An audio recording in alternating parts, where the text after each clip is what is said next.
How much time do I have, Brian? 1 hour. And I'm early. I have 1 hour and 4 minutes. So what I wanted to try to do is maybe have some of you practice what Brian was talking about, right? So I want to just chat a little bit about some of the things as trained. Who's already certified in other types of certification? Raise your hand.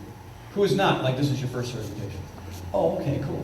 All right, so how many of you want to sort of, how many of you own a gym? I'll bring some more to gym where you want to bring this in. How many people are trainers in a gym working for somebody else who's trying to bring P90X certification? P90X classes to the gym? Raise your hand, those folks. Who just want to get it because it's cool and you're hanging out with me? So, a lot of you probably know my story, some of you don't. I'll make it pretty brief. I'll see if I can do it in these 3 minutes. But I was born in a van down by the river. Not true. I was raised by wolves. That's related to wolves, for sure. But yeah, I was not an athletic kid at all when I started out. My father was, I wasn't. I just didn't, I wanted to be. I didn't have good coaches and trainers. I didn't have guys like me and Brian around. I had assholes around. A bunch of guys who, sorry. I had coaches who cared more about the win-loss column as a football player than they did about their players and about their athletes. And so, I just kind of got stuck winging it a lot of times. I was a fair tennis player. I was just an okay skier. And I did back in the 60s and 70s, it was all about football, basketball, baseball, and hockey. There was no rock climbing or skateboarding, none of that sort of stuff, no sort of individual sports, except for the skiing thing, which I love, but I just wasn't very good. And so I meandered through that for quite a while, and then I went off to the University of Rhode Island, and I took a bodybuilding class, just because I had skinny little arms and a little punch, and I wasn't doing very well with the girls, so I thought, well, if I have big arms, I'm sure I'll get laid, so. That didn't work, so. But my arms looked awesome. So I spent a lot of time alone with my arms. And my legs. What? Yeah, just turned 58, so as we all know, aging is related. So I took this weightlifting class, and a lot of things changed. And one of the things I want to talk about is why we do what we do and why we share what we know with people who need our help, right? And so when I first got into this fitness thing, it was, I think, my sophomore, junior year of college. And the bodybuilding didn't help me become a better athlete. It wasn't about that. I would, like Brian was saying earlier, what happens when you play softball, you run down to the first baseline and both hamstrings explode and hit people in the face, right? Because you didn't work that part, but your arms look good, So the idea for me was just to look good. It was all about ego and aesthetics, which is unfortunately why I would say a vast majority, Brian might agree or not, why most people exercise. It's all about six-pack abs and biceps and striation and vascularity and whatever, in appearance, right? So there's too much focus on the scale, tape measure, and other people's opinions about us, right? So what that does is just feeds our very fragile ego. And I got into this business. That's why I did it too initially, but I'm into it now for different reasons, because at 58 years old, it's about longevity, it's about quality of life, it's about athleticism, it's about being able to huck off a 30-foot cliffs on my skis at my age, things I would never even consider in my teens, 20s, and 30s, even my 40s, right? So just making sure that I train in a variety of different ways so that I can live a full and adventurous life.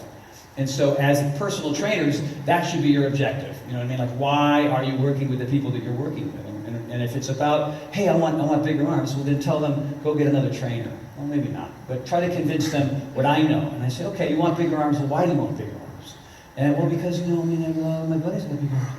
I want to meet the girls. Well, it didn't work for Tony Horton, so it's not going to work for you. How about this? How about get a personality? You know what I mean?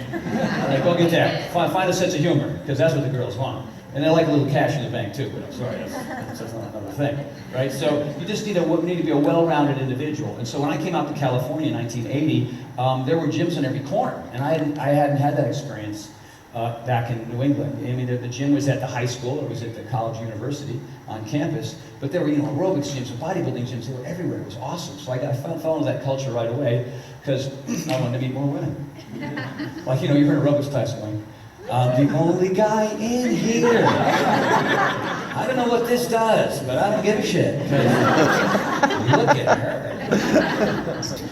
But I got into all of it, you know what I mean? A friend of mine would go to the track, and I would get in the track, and I'd run those 100s, 200s, 400s, and do the hurdles and all that fun stuff, and just experiment, you know? That was the way it was for Pilates when I went to a Pilates class. I got on a reformer, and I don't know what this is either, but it's all women in here. This thing, you know what I mean? Same thing with yoga, women. I was a little obsessed, and in the Pilates, I was terrible. In the track, I was terrible. In the yoga, I was terrible. But the one thing that I learned early on was that being terrible was perfect. That's the state that I want to try to find myself in as much as possible. I've been hanging out with my friend Michael. He's back there, being all discreet and quiet back there with his long, luxurious hair. He's in my brand new 22-minute hardcore spec ops routine, if anybody knows that. So, hey, Michael. But hanging out with Michael's been very humbling because, you know, he'll do like backflip burpees for an hour, like, F you, bro, you know? Jesus, be bad at something, man. And, but it's inspiring, and so like people say, hey, how come you only hang out with people half your age? Because people my age ain't doing anything, you know? They stop doing stuff in their 40s, and now they just kind of live through their children, which is, not there's anything wrong with that, but I'm just saying, it's just not no way to live. So, but the thing that, and I digress, again, what a shock.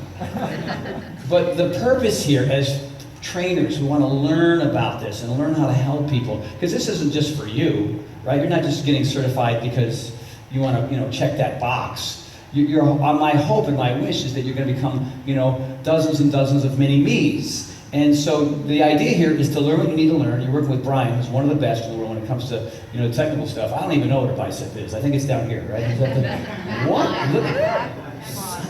Tony, you should work legs. I guess I do. Shut up. I hate those. I love social media. You suck. Okay, well, that's great. Fame, an opportunity for total strangers to hate you for no reason. That's what fame is, so you probably don't want that. But the idea here is to be able to share what you know. And share what you know, and that's probably one of the reasons why I'm on the stage, is share what you know in a way so that you impact as many people as possible. So not the only reason, but one of the main 3 reasons why P90X was successful. There was modifications. Nobody was doing modifications before. It was like supermodels and bodybuilders doing everything perfectly so you could be at home going, day 4, plyometrics, I'm out, right? But no, you know, I've got, hey, take a break, hit the pause button, anything, you know, anything to keep your attention, right? I mean, whoever's done P90X like 10 times in a row, and that one's got to get old, right? Don't smash your face, I get it, all right, again. You know, but it's a delivery system. I'm delivering something that is inherently unpopular, and that is being physically uncomfortable. Squatting and lunging and pull-ups and push-ups and plyometrics and yoga and all of it. Most people would rather just do Zumba, because it's fun. I mean, why do you think Country Heat has a certification before it's even out? Because it's fun. This shit ain't so fun. But it makes you better. It's not one-dimensional. All right, and sometimes you just need one-dimensional to get people off the couch, and that's a beautiful thing. That's what Country Heat is for. It taps into all those people who love to dance, who just haven't found a way to kind of just have fun in their house.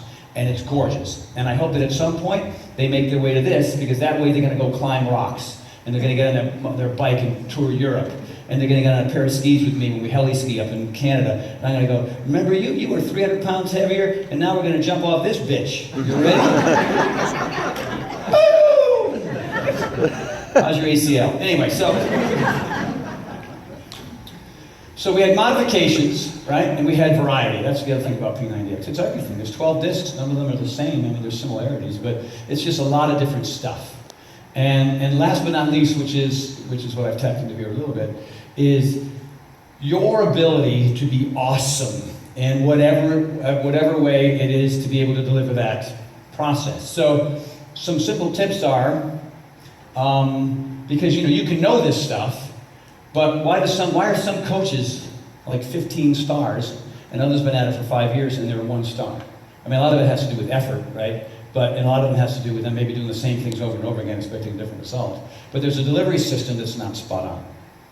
All right, when I first started this business, when I first started training, I just watched other people. I would watch Arnold, and I would watch Lou Ferrigno, and I would watch Frank Zane, and I would go, I was like, oh, I'm stealing that.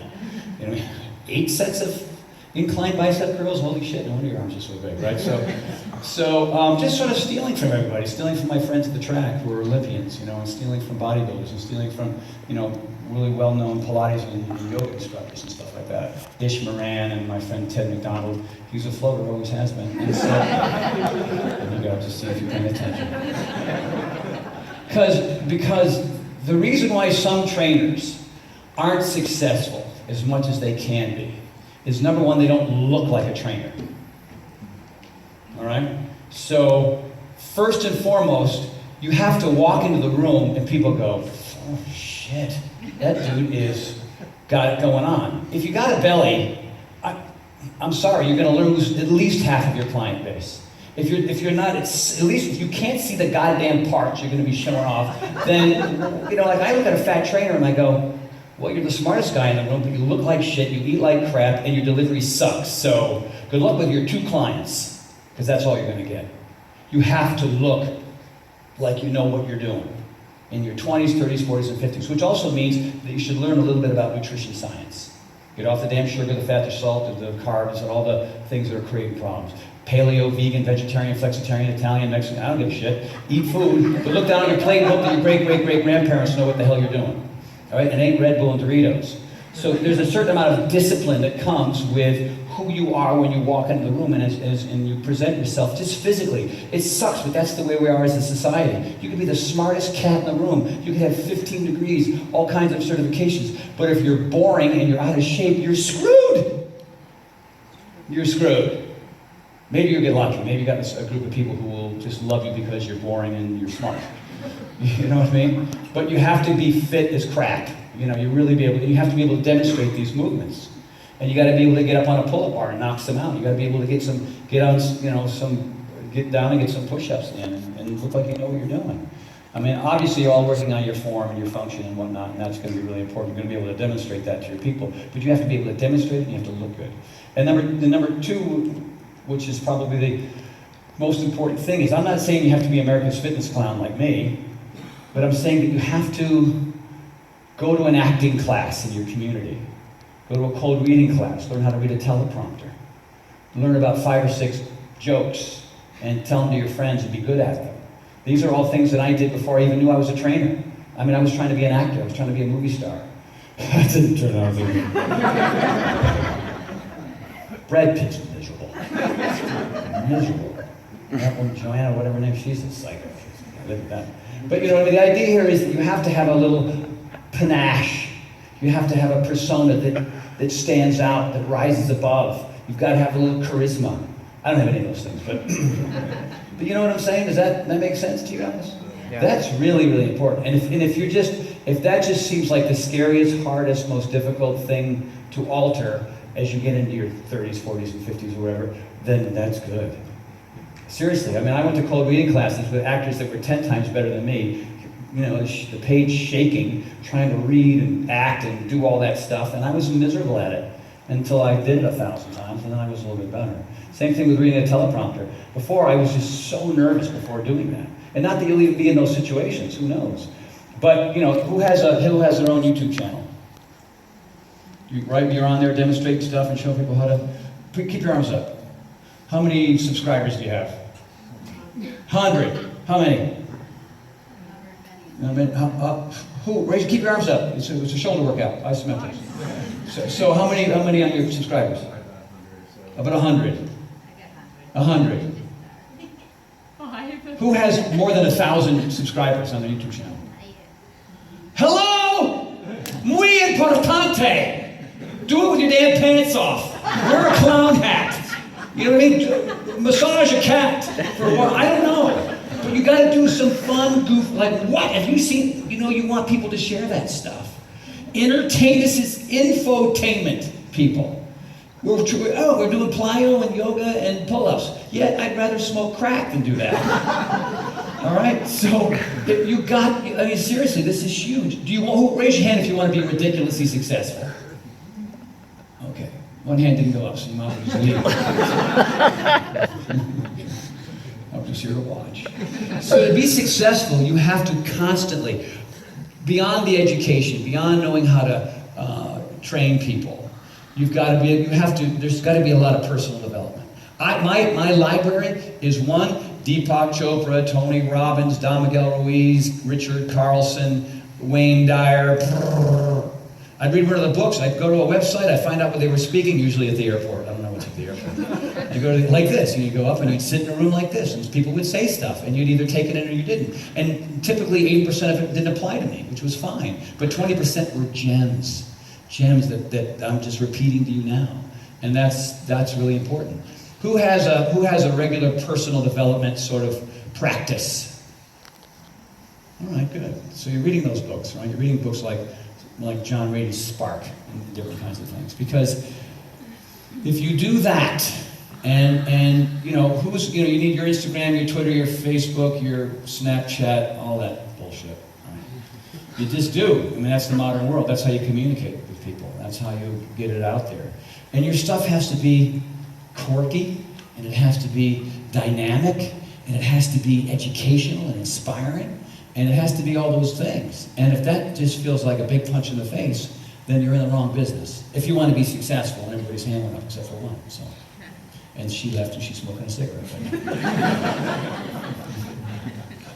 So you have my playlist over there?